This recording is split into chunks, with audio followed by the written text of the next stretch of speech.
আসসালামু আলাইকুম। 84 বছর বয়স, খদ্দরের পাঞ্জাবি, একটা কোটি, পায়ের মধ্যে আবার পামশু, হাঁটতেছে হাঁটতেছে, পৃথিবীর যেখানেই যাইতেছে সম্মান পাইতেছে। কে না চিনে, এক নামে চিনে, ডক্টর মোহাম্মদ ইউনূস স্যার। ওনাকে নিয়ে যখনই কথা বলে মোহাম্মদ ইউনূসটা লাগায়, মোহাম্মদ শব্দটা লাগায়, ওনার দেশের পরিচয়টায় চলে আসে কি বাংলাদেশ। ডক্টর মোহাম্মদ ইউনূস, বাংলাদেশ। আর সেই মানুষটার 13টা বাজাইবার জন্য আমরা উইঠা বইরা লাগছিলাম গত 13, 14, 15 মাস, কিচ্ছু করতে পারি নাই। ঠান্ডা মাথার খেলোয়াড় তো, কে কি বললো এগুলা নিয়ে উনি মোটেও চিন্তা করে না। ওইসব ভাববার সময় কোথায় উনার হাতে বলেন?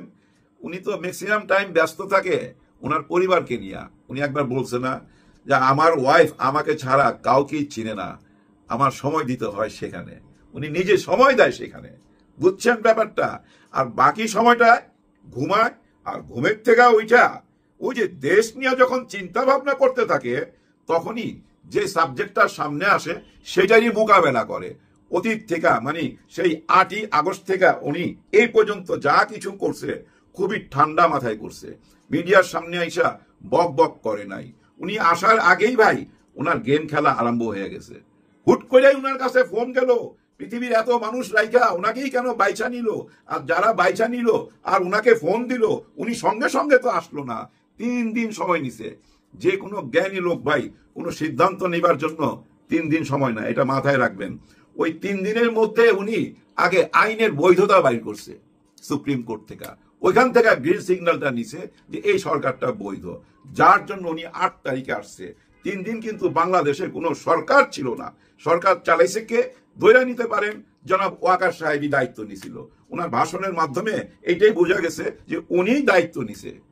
কিন্তু তারপরে আবার এই ওয়াকার সাহেব আরেকটা ভাষণে আইসা সবাই কাছে বিতর্কিত হয়ে গেল, কারণ উনি মহামান্য, মাননীয় এরকম কোনো কথা না বলেই ডক্টর ইউনূস বলে সম্বোধন করছিল। এবং ওই ভাষণেই মনে হয় উনি বলছিল কিন্তু, যদি, এগুলা উনি পছন্দ করে না। But if, stop, enough is enough, এরকম অনেক কথা বলছিল। ওনার বডি ল্যাঙ্গুয়েজে সত্যি খুবই ভয় পাইছিলাম। হ্যাঁ, সরকার না আবার কু হয়ে যায়, এরকম ভয় পাইছিলাম ভাই। কিন্তু তারপরও কিন্তু আমরা এরকম কোনো দৃশ্য দেখি নাই, কিন্তু আমাদের মন থেকে ভয় কাইটা গেছে। কিন্তু সে ভয় কিন্তু কাটে নাই অনেকের। এর মধ্যে কিন্তু আমরা ধৈর্যই নিতে পারি তারেক রহমান সাহেবের ভয় কাটে নাই। বাংলাদেশের মধ্যে অদৃশ্য একটা শত্রু আছে, মানে শক্তি, শত্রু যাই বলেন, ওনার জন্য শত্রু ওনারা আছে। এই অদৃশ্য শক্তি কারা আমরা জানি না, উনি প্রকাশ করে নাই। তবে কিছুদিন আগে উনি একটা কথা বলছিল যেটা নিয়ে অনেক আলোচনা হয়েছিল। সেটা কি জানেন? মৌলবাদীর উত্থান হয়েছে এই দেশে। আর ওই কথাটার সাথে কেমন জানি একটু মিল পাওয়া যায়, একটু মানে কি অনেক। মৌলবাদীর উত্থান হয়েছে বাংলাদেশে, ভারত থেকে বলে না, এই চ্যানেলগুলা থেকে বলে না। ওই যে ময়ূক রঞ্জন মলম বিক্রেতা, ওই তো সারাদিনই এটা চিল্লায় জঙ্গি সরকার, জঙ্গি ইউনূস। ও জঙ্গি ইউনূস তো বলে আওয়ামী লীগের শেখ হাসিনা, হ্যাঁ, প্রাক্তন প্রধানমন্ত্রী, পালিয়ে যাওয়া প্রধানমন্ত্রী শেখ হাসিনা ওই একই সুরে কথা বলে, তাই না? ওই সুরটা আমাদের পছন্দ হয় নাই। মৌলবাদী, জঙ্গি, এই যে দাড়ি টুপির প্রতি এতটা বিদ্বেষ, হায় হায় বিদ্বেষ, যে বিদ্বেষটা মানায় না 90% মুসলমানের দেশে, এই বিদ্বেষটা একেবারেই ম্যাচ করে না। যাই হোক, ধর্ম নিয়ে কথা বলতে আসি নাই, ধর্ম নিয়ে তেমন কিছু বুঝিও না আমি যেটা বুঝাইতে চাচ্ছি, বাংলাদেশ একটা মুসলিম কান্ট্রি, বাস সোজা কথা। এটা আপনাকে ধৈর্য নিতে হবে। সংবিধানে লেখা আছে কিনা আমি জানি না, কারণ ওই পর্যন্ত পড়ার মতো ক্ষমতা আমার নাই, চোখে প্রবলেম। আপনাদের কাছে আমি প্রশ্ন রাখলাম, এই দেশটা ইসলামিক কান্ট্রি, মুসলমানদের দেশ, এটাই তো স্বাভাবিকভাবে জন্মের পর থেকে এইটাই তো দেখাইতেছি। কিন্তু অন্য ধর্মের প্রতি আমাদের কোনো বিদ্বেষ আছে? একদম নাই ভাই। এ দেশে সব ধর্মের মানুষ একসাথে বসবাস করে। যাই হোক, এত পাণ্ডিত্য কথা বলার দরকার নাই। যেটা বলতেছিলাম, আমাদের এই ডক্টর মোহাম্মদ ইউনূস স্যার ঠান্ডা মাথার খেলোয়াড়, একদম পুরা ঠান্ডা মাথার। আমার মনে হয় না উনি জোরে চিৎকার করে কথা বলে বা কাউকে ধমক দিয়া কথা বলে, কারণ এই ধরনের মানুষ ভাই শুধু ভাবে, কথা খুব কম বলে। উনি ভাবনাটা শুরু করে কই থেকে জানেন? অতীত থেকে। অতীত কেমন ছিল এই দেশটার, এই দেশটা কেন স্বৈরাচারের রূপ নিল, এইটা ভাবে। এবং এই দেশটাকে কোন পথে নিয়ে যাইতে হবে, আলো কোন দিকে, সেইটা ভাবে, আর কিচ্ছু ভাবে না। এর মধ্যে কে আপন কে পর উনি চিনে না। দেখেন না আমাদের এই দেশের রাজনীতিবিদরা একে অপরকে বলে, এই যে ডক্টর মোহাম্মদ ইউনূস সরকার এদের সঙ্গে হাত মিলায় ফেলাইলো, মানে ধৈরা নেন বিএনপির সঙ্গে হাত মিলাইছে, আবার বিএনপি বলে জামাতের সঙ্গে হাত মিলাইছে, আবার অনেকে বলে ডক্টর মোহাম্মদ ইউনূস স্যার এনসিপির। আসলে উনি কারোই না, উনি সময়ের সাথে চলতে পারে এবং সময়কে ঠিক জবাব দিতে পারে, কঠিন জবাব দিতে পারে। তো দেখেন কত বড় একটা রাধা চক্করে পড়ে গেছিল ডক্টর মোহাম্মদ ইউনূস স্যার। ভয়াবহ একটা বিপদ না, ভয়াবহ বিপদ তো ভাই। কোনটা বিপদ জানেন? একজন মা, সে মাকে 3 বারের প্রধানমন্ত্রী, উনি হাসপাতালে জীবন মৃত্যুর সাথে লড়াই করতেছে। ওনার ছেলে লন্ডনে বনবাসে আছে, ওইখান থেকে আসতে পারতেছে না। উনি স্ট্যাটাস দিছে কি, উনি স্ট্যাটাস দিয়ে কি জানাইছে, ওনার নিরাপত্তা নাই এবং ওনার সাথে যারা আছে তারা ওনাকে আসতে দেয় না, উনি একা সিদ্ধান্ত নিতে পারে না।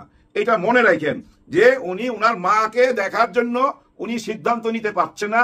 ওনার আশেপাশে যারা আছে নিশ্চয়ই তারা তার শুভাকাঙ্ক্ষী, ওই শুভাকাঙ্ক্ষীরা ওনাকে আসতে না বলছে।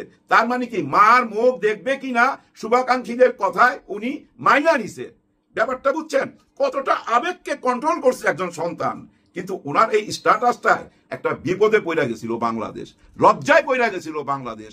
কিছুদিন পরেই এই প্রশ্নটা চলে আসতো, 3 বারের প্রধানমন্ত্রী এবং শহীদ প্রেসিডেন্ট জিয়াউর রহমানের ছেলেকে বাংলাদেশে আসার সুযোগ কইরা দিতেছে না ডক্টর ইউনূস। বর্তমান সরকার তার জীবনের নিরাপত্তা দিতেছে না। তার মানে কি, একজন যুবরাজকে আটকায় রাখছে, তাকে দেশে আসতে দিচ্ছে না। কারা তারা? এত বড় প্রশ্নের উত্তর সরকার কিভাবে দিবে? এটা তো লজ্জার ব্যাপার। চারিদিকে প্রশ্ন উঠবে তো, হায় হায় এই দেশে নাকি নির্বাচন হবে, লেভেল প্লেইং ফিল্ড কোথায়? এত বড় দলের একজন নেতা সেই দেশে আসতে পারতেছে না তার মার মুখ দেখার জন্য, মা জীবন মৃত্যুর সাথে লড়াই করতেছে। এই দেশটা কিভাবে নির্বাচন হবে? এই প্রশ্নটা সামনে চলে আসে না। এই বিপদেই ফালাই দিছিল ডক্টর মোহাম্মদ ইউনূস স্যারকে। দেখেন ঠান্ডা মাথায় আন্ডা ভাইজা দিছে, সঙ্গে সঙ্গে হাসপাতালে নিরাপত্তা রক্ষীদের পাঠাই দিছে। এসএসএফ বাহিনী চলে গেছে হাসপাতালে এবং হাসপাতালের চারিদিকে ভাই তার কাটার বেড়া, চারিদিকে পুলিশ আছে, র্যাব আছে। আর এই নিরাপত্তাটা শুধু বেগম খালেদা জিয়ার জন্য না, একেবারেই না। এই নিরাপত্তাটা দেওয়া হয়েছে তারেক রহমান সাহেবের জন্য। উনি আসবেন, উনি রওনা দিছেন, শোনা যাচ্ছে আইসা পৌঁছে যাবে ভাই, আসতেই হবে, অন্য কোনো রাস্তা খোলা নাই। সরকার সেই ব্যবস্থাটা কইরা দিছে। আসার জন্য যত রকম কাগজপত্র লাগে, পাস টাস লাগে, সব সরকার কইরা দিছে। কেন কইরা দিছে? ওই যে ওইটার মোকাবেলা করলো যেটা বিপদে ফেলাই দিছিল সরকারে, যে এত বড় দলের নেতা দেশে আসতে পারতেছে না মায়ের মুখ দেখতে, নির্বাচন কি কইরা হবে? উনি তো নির্বাচন করাই সুযোগ পাবে না। দেখেন কত বড় দুর্ভাগ্য। ওনারা নির্বাচন কইরা 1.5 বছর চিল্লাইছে।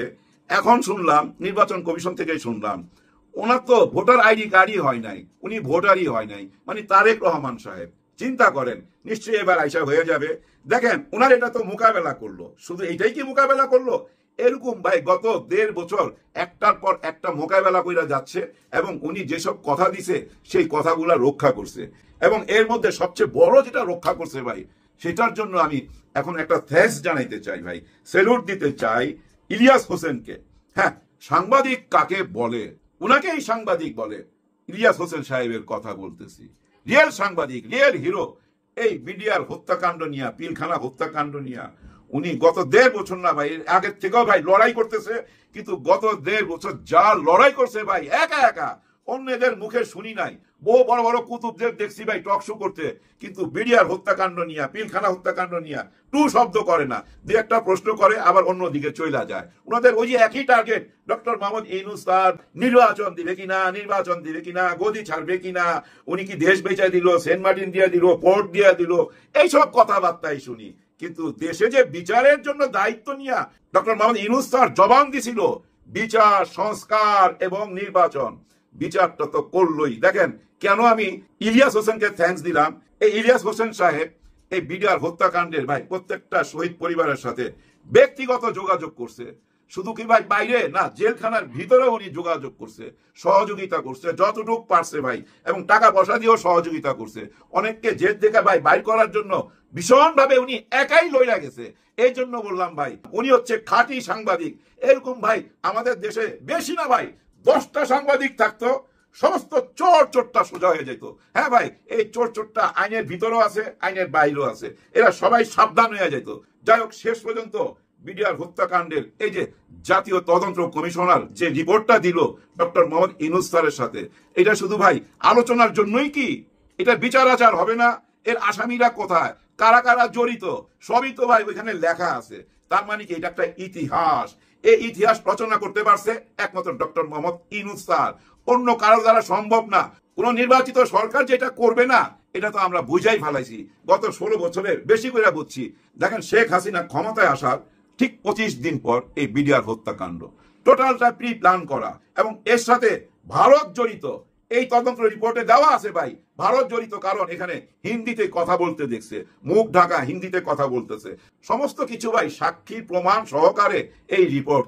এমনও দিন গেছে 8 ঘন্টা সাক্ষীর বয়ান শুনতে হয়েছে নন স্টপ। সাক্ষী যতক্ষণ বলতে চাইছে ততক্ষণই ওনারা ওগুলা রেকর্ড করছে, অপেক্ষা করছে। যারা নিজের চোখে দেখছে, নিজের কানে শুনছে হিন্দিতে কথা বলতে, তারাও সাক্ষী দিছে। এখন দেখেন কত বড় ব্যাপার। দেখেন, ভারতের পত্রিকা আনন্দবাজার পত্রিকা নিজেরাই রিপোর্ট করতেছে 16 বছর আগে ভারত কি বিডিআর হত্যাকাণ্ডের সাথে জড়িত, এরকম প্রশ্ন তাদের পত্রিকায় আসতেছে। এটা আরো আলোচনা হবে, আলোচনা থামবে না। ডক্টর মোহাম্মদ ইউনূস স্যার দেখেন কতটা ঠান্ডা মাথার, একটুখানি বুঝাইয়া আমি ভিডিওটা শেষ করে দেবো। এই আলোচনাটা কবে আনলো? নভেম্বর মাসের শেষ দিনে। তার পরের দিন কি ডিসেম্বর মাস। এই মাসটা কিসের মাস? বিজয়ের মাস। কাদের মাস? স্বাধীনতা যুদ্ধের পক্ষে যারা যারা এই বাংলাদেশ স্বাধীন করছে, মানে মুক্তিযোদ্ধা, এই যে ফজলুর রহমান সাহেবের মাস, যে অ্যাডভোকেট ফজলুর রহমান সাহেব, উনাদের মাস তো এই মাসটা, তাই না? দেখেন, ওই মাসেই এমন একটা রিপোর্ট নিয়ে আসলো পিলখানার, যারা 57 জন অফিসারকে পৃথিবী থেকে বিদায় করলো। এই যে 57 জন অফিসার শহীদ হলো, এর মধ্যে ভাই অনেকে তো মুক্তিযোদ্ধা। আর এই কিলটা কারা করাইলো? এই রিপোর্টে কি আছে? আওয়ামী লীগের নাম আছে, শেখ হাসিনার নাম আছে, ওর ভাতিজা ওই যে তাপস, ওর নাম আছে। আর কার নাম আছে? ওই যে মইনুল। ওই মইনুল তো আপনারা চিনেন না ভাই, এই আমার নোয়াখালীর, ওর উল্টা দিকে ভাই আমার বোনের বাসা, ওর বাসা এদিকে, আমার বোনের বাসা এইদিকে, মাঝখানে একটা খাল। ওই খালটা ও 111-এর সময় পাকা করছিল। তার ইচ্ছা ছিল এখানে স্পিড বোট দিয়া পর্যটন ব্যবসা করবে, এরকম একটা ধারণা নিয়েছিল তার ভাই, কিন্তু হয় নাই। এ আবার কিন্তু আলু খাওয়াও শিখাইছিল। চাউলের উপরে চাপ কমাইবার জন্য সোনারগাঁও হোটেলে একটা আলুর ফেস্টিভ্যাল করছিল। ওই ফেস্টিভ্যাল নিয়ে অনেক আলোচনা হয়েছে। যাই হোক, এই লোকটাও কিন্তু এটার সাথে জড়িত। তার মানে কি জানেন? প্রশাসনের মধ্যে অনেকেই জড়িত, সবাই নাম এখানে লেখা আছে। আর এই লেখাটা কাদের চোখ রাঙ্গানিকে উপেক্ষা করে আনলো? একবার খেয়াল করেন তো। দেশি বিদেশি সব রকম চাপকে তোয়াক্কা না কইরা ওনার কাজটা উনি কইরা যাইতেছে। আগামীর কাজগুলো উনি এইভাবেই করবে। শাপলা হত্যাকাণ্ডের বিচারটা সামনে আসবে কিনা, ওনার একটা বক্তৃতার মধ্যে আমি শুনছিলাম এই শাপলা চত্বরের কথা। এই হত্যাকাণ্ডের বিচার উনি করতে চায়। আসলে উনি বলছিল না আমি বড় প্যাকেজ একটা করতে চাই আর ছোট প্যাকেজ, কোনটা চান? কেউ কিছু উত্তর দিতে পারে নাই। ওনার মতো করে উনি একটা প্যাকেজ বানিয়ে নিছে। আর ওই প্যাকেজটা এত ঠান্ডা মাথায় উনি চালায় যাইতেছে যে কে উনাকে মহোদয় কইলো, কে মাননীয় কইলো, কে ফুল স্টপ কইলো, কোনো কিছুই তোয়াক্কা করে নাই। বিদেশি চাপ তোয়াক্কা করে নাই। কাউকে গণার সময় তো নাই। উনি নাকি রাজনীতি বুঝে না। আরে উনি যদি কিছু না বুঝে, আপনারা বুঝেন ঘোড়ার ডিম। উনি যেটুক বুঝে ওইটুক কইরা দিয়া গেল। এই যে দেশটাকে একটা জায়গায় পৌঁছায় দিয়া গেল, দেখায় দিয়া গেল অন্যায় করলে বাঁচতে পারবি না, তুই যেই হোস না কেন। অন্যায় করলে 100 হাত মাটির তলে ঢুকলে ওইখান থেকে টাইনা বাই কইরা তোর বিচার করুম, এটা বুঝাই দিয়া গেল, এটা শিখাই দিয়া গেল। কিন্তু আগামীতে যারা নির্বাচিত হইয়া এই দেশ চালাইতে আসবেন, তারা এটা পালন করতে পারবেন কিনা, এটা আমরা বুঝা নিব। কারা? আমরা কারা? আমরা ভোটাররা। আমরা তাদেরকেই ভোট দিব যারা আমাদেরকে একটা দুর্নীতি মুক্ত বাংলাদেশ দিতে পারবে। আমরা তাদেরকেই ভোট দিব। ডক্টর ইউনূস স্যার যে পর্যন্ত আগে দিয়ে গেল, যে পর্যন্ত আগে দিয়ে গেল, সবকিছু চিন্তা করেন একবার, ওইখান থেকে আবার শুরু করতে হবে। পিছনে যাওয়ার কোনো উপায় নাই। এই বিচার কার্য চলতে হবে। ওই হ্যাঁ না ভোটের মধ্যে ক খ গ ঘ যা লেখা গেছে ওইভাবে দেশ চলতে হবে। ডক্টর ইউনূস স্যার জাতীয় তদন্ত কমিশন যে ফাইলটা দিছে, ওই ফাইলটা হাতে নিয়ে কি বলছে? নতুন একটা ইতিহাস। উনি সোজাসুজি বলছে অন্ধকার থেকে আমরা আজকে বের হয়ে আসলাম, আজ এক নতুন ইতিহাস রচনা হইলো। হ্যাঁ, অন্ধকার থেকে বের হয়ে আসলাম, তার মানে অন্ধকার থেকে বাইরে হয়ে কোথায় আসলাম? আলোর দিকে আসলাম। এই পিলখানা হত্যাকাণ্ডের তদন্ত রিপোর্টের মাধ্যমে। কত বড় কথা! শুধু কথা বড় না ভাই, অনেক বড় দায়িত্ব দিয়ে যাচ্ছে আগামীতে আপনারা যারা দেশ চালাইতে আসবেন তাদের মাথার উপরে। আর আপনারা ওই ওজনটা আপনারা নিতে পারবেন কিনা সেটা আমরা বুঝে নেব। আমরা যারা ভোটার, 3 মাস সময় বাকি আছে। আগামী 3 মাসের মধ্যে ভাই কঠিন সময় কোনটা জানেন? কেউ কাউকে মাইনা নিবে না, মাঠে শক্তি প্রদর্শন করা হবে। কারণ কি জানেন, বড় বড় নেতাদের মুখের কথা যা ভাই বলে, এটা কি আপনাদের একটু দেখামো কিনা জানি না, যাই হোক না দেখামো না, আপনারা দেখে নিয়েন। এই এক নেতা ভাই জামাতে ইসলামকে পিছন দিক দিয়ে কি জানি করবে, এরকম কথা টক শোতে এসে বলে। আর এটা বলে বলেই আমার কাছে খুশি লাগে। কেন খুশি লাগে? তোরা এই ধরনের কথা যত বলবি ততই ডুববি। চোরাবালিতে দাঁড়ায় রয়েছ তো ভাই, চোরাবালির মধ্যে দাঁড়ায় রয়েছ। যত সমালোচনা করবি, যত খারাপ কথা বলবি, কিচ্ছু যায় আসে না। দেখেন শিশির মনিরকে নিয়ে একটা মেয়ে এসে বলতেছে যে শিশির মনির আমার সাথে ঘুমাইছে, আমার সাথে এই করছে ওই করছে, পেটে বাচ্চা দিছে। চিন্তা করেন তার মানে কি, কত বড় ষড়যন্ত্র। কিভাবে ষড়যন্ত্র? পরের দিন ওই একই মেয়ে এসে বলতেছে না না না আমি এটা বলি নাই, আমাকে অমুক একজন কার জানি নাম বললো, সে আমাকে দিয়ে এটা করাইছে। আপনারা ইলিয়াস হোসেনের পেজে গেলে দেখতে পাবেন। আমি দেখে অনেকক্ষণ হাসলাম ভাই, প্রাণ ভরে হাসলাম। এই ধরনের ষড়যন্ত্র কইরা কিচ্ছু করতে পারবেন না, বরঞ্চ আরো উপরের দিকে উঠবে, আরো উপরের দিকে উঠবে। আর উপরে উঠার একটাই রাস্তা ভাই, টাকা পয়সা খরচ করে না, কথা দিয়া উপরে উঠতে হবে। দেখেন জামাত ইসলামের আমির সাহেব বক্তৃতা দিতেছিলেন, আপনারা তো জানেন কিছুদিন আগের ঘটনা, ডাক্তার শফিকুর রহমান অজ্ঞান হয়ে পড়ে গেল। এইটা নিয়ে সবাই ট্রোল করলো, কত কথা বললো, অ্যাক্টিং, অভিনয়, সিম্পিথি নেওয়ার জন্য, সামনে তো নির্বাচন, কত বাজে কথা হয়েছে তাই না। তারপরে শুনলাম ওনার 5টা ব্লক, এরপর অপারেশন হইলো, আলহামদুলিল্লাহ উনি এখন সুস্থ ভালো। দেখেন রাখে আল্লাহ মারে কে। এখন দেখেন একটা সুন্দর কথা বলি, কাদের জন্য? যারা এইসব কথা বলছে ভাই আপনাদের জন্য, আপনারা মাথায় নেন, এই সুন্দর কথাটা মাথায় নেন। দেখেন বেগম খালেদা জিয়া অসুস্থ, এইটা নিয়ে জামাত থেকে মোনাজাত করছে, দোয়া মাহফিল করছে 8 দল থেকে, এবং ছাত্র শিবির সাদেক কায়ুম নিজে ভাই আল্লাহর কাছে কান্নাকাটি করতেছে, দোয়া চাইতেছে, সবাই দোয়া চাইতেছে। তফাৎটা বুঝছেন? উনাদের নেতা যখন ঘুইরা পয়রা যায় তখন বলেন অ্যাক্টিং, অভিনয়। আর দেখেন আপনাদের নেতা হাসপাতালে ওনারা দোয়া করে। তফাৎটা বুঝা নিয়েন। আর এই তফাৎটার মধ্যেই বাংলাদেশের আগামী রাজনীতি। হ্যাঁ ভাই, এই তফাৎটার মধ্যে, এই তফাৎটা যদি না বুঝতে পারেন রাজনীতি ছাইরা দেন, আর যদি তফাৎটা বুঝতে পারেন রাজনীতি করেন। সবার জন্য সবাই দোয়া করবেন। আল্লাহ হাফেজ।